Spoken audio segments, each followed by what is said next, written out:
तो दोस्तों Eicher Motors limited ने अपने फोर्थ क्वार्टर के रिजल्ट्स पब्लिश कर दिए हैं। रिजल्ट्स के साथ साथ कंपनी ने 70 रुपीज़ पर इक्विटी शेयर का डिविडेंड भी अनाउंस किया है। तो आइए देखते हैं कंपनी का परफॉर्मेंस फोर्थ क्वार्टर में कैसा रहा। अगर कंपनी के रेवेन्यू की बात की जाए तो प्रेजेंट क्वार्टर में कंपनी का रेवेन्यू 5621 करोड़ का है, जबकि पिछले क्वार्टर में कंपनी का रेवेन्यू 5261 करोड़ का था। तो क्वार्टरली बेसिस पे अगर देखा जाए तो कंपनी का जो रेवेन्यू है उसमें लगभग 7% के आसपास का इंक्रीज देखने को मिला है, जबकि ईयरली बेसिस पे अगर देखें तो पिछले साल सेम क्वार्टर में कंपनी का रेवेन्यू 4561 करोड़ का था। तो ईयरली बेसिस पे जो कंपनी का रेवेन्यू है उसमें लगभग 23% के आसपास का इंक्रीज देखने को मिल रहा है।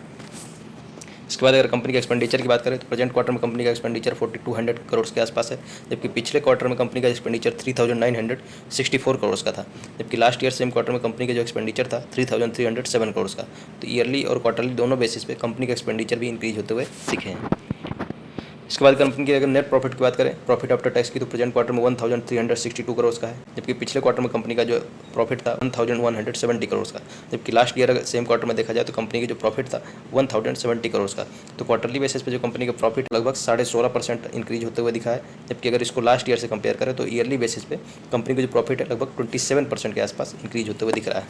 इसके बाद अगर कंपनी के अर्निंग्स पर शेयर ईपीएस की बात करें तो प्रेजेंट क्वार्टर में कंपनी का ईपीएस 49.69 का है, जबकि पिछले क्वार्टर में कंपनी का ईपीएस 42.70 का था और लास्ट ईयर सेम क्वार्टर में 39.10 का था। तो प्रॉफिट की तरह ही कंपनी के ईपीएस भी इंक्रीज होते हुए दिख रहे हैं क्वार्टरली और ईयरली बेसिस पे। इसके बाद अगर कंपनी के शेयर होल्डिंग पैटर्न की बात की जाए तो प्रमोटर्स की शेयर होल्डिंग यहाँ क्वार्टरली बेसिस पर डिक्रीज होते हुए दिखी है, बहुत मार्जिनल डिक्रीज है। पिछले क्वार्टर में 49.09% की थी, अभी डिक्रीज होकर 49.08% हो गई है।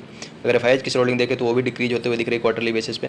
पिछले क्वार्टर में 25.42% की थी, अभी डिक्रीज होकर 25.02% हो गई है। डीआईएच की शेयर होल्डिंग क्वार्टरली बेसिस पे यहाँ इंक्रीज होते हुए दिख रही है। पिछले क्वार्टर में 16.11% थी, अभी इंक्रीज होकर 16.55% हो गई है। तो केवल डीआईएच की शेयर होल्डिंग यहाँ क्वार्टरली बेसिस पे इंक्रीज हो रही है, बट एफआईएच और प्रमोटर्स की शेयर होल्डिंग क्वार्टरली बेसिस पर डिक्रीज होते हुए दिखी है। बट ओवरऑल रिजल्ट्स बहुत ही शानदार रहे हैं। कंपनी के रेवेन्यू 23% ईयरली बेसिस पे और प्रॉफिट 27% इंक्रीज होते हुए दिखा है, और कंपनी ने 70 रुपीज़ पर इक्विटी शेयर का डिविडेंड भी अनाउंस किया, जो कि लगभग करंट प्राइस से अगर आइसर मोटर्स से देखा जाए तो लगभग 1.5% के आसपास का इन्होंने डिविडेंड अनाउंस किया है।